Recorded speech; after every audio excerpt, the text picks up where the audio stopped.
Well, it's me again. And if you're listening, and I hope you are, welcome back to another round of the COVID-19 induced PK's PSA, also known as Pastoral Service Announcement, with the added bonus, at no extra charge, mind you, of "And now a word from our scriptures." Now, I know it's Sunday, it's supposed to be a day of rest and all, but I can be impulsive like this sometimes. Had something on my mind and thought I'd get it off my mind. Yep, it's Sunday, March 22nd, 2020, and I'm coming to you almost live from the inside of our house here at Park Lane Drive, right here in friendly Ottawa, Ohio. We're all still weathering this pandemic one day at a time, the best we can.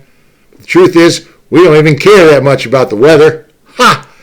We've been ordered to shelter in place, or in some case, being cooped up and all, swelter in place. Anyhow, let's get on with it. Oddly enough, I just read recently that perhaps one of the greatest athletes of all time in the sport of professional tennis was having a rough go of it. One headline read, "This person was struggling with anxiety due to social distancing." Well, maybe this isn't so odd for all of us, for that matter. Could have even been expected, given the bewildering experience that we're all dealing with.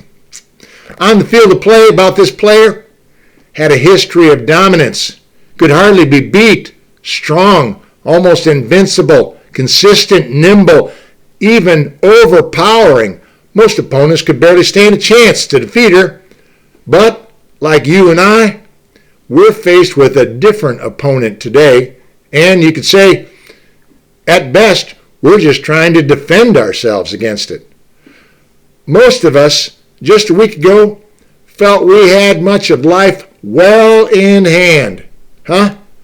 Well, these days you might say we're dealing with wash our hands, or no can touch with our hands.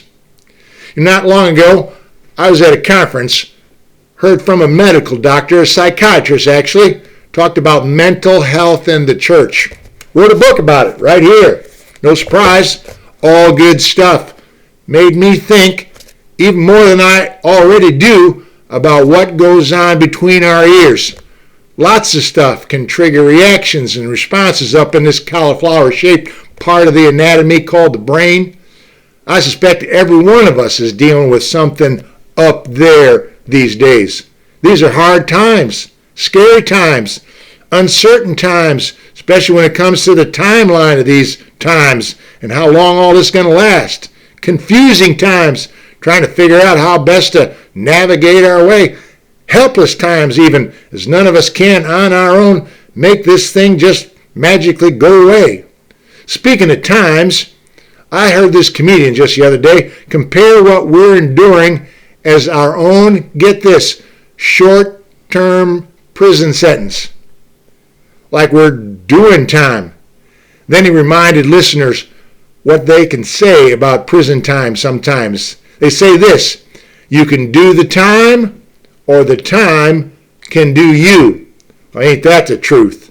We've all been forced off of our own little treadmill of life, so to speak.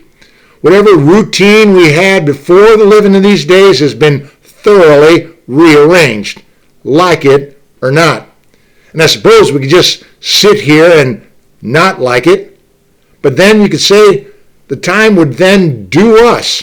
And what's more, maybe it would even do us in, and that wouldn't be good. You know, yesterday my wife and I busted out a brand new 1,000-piece jigsaw puzzle. Been sitting in some closet for who knows how long. We got it all spread out on a dining room table.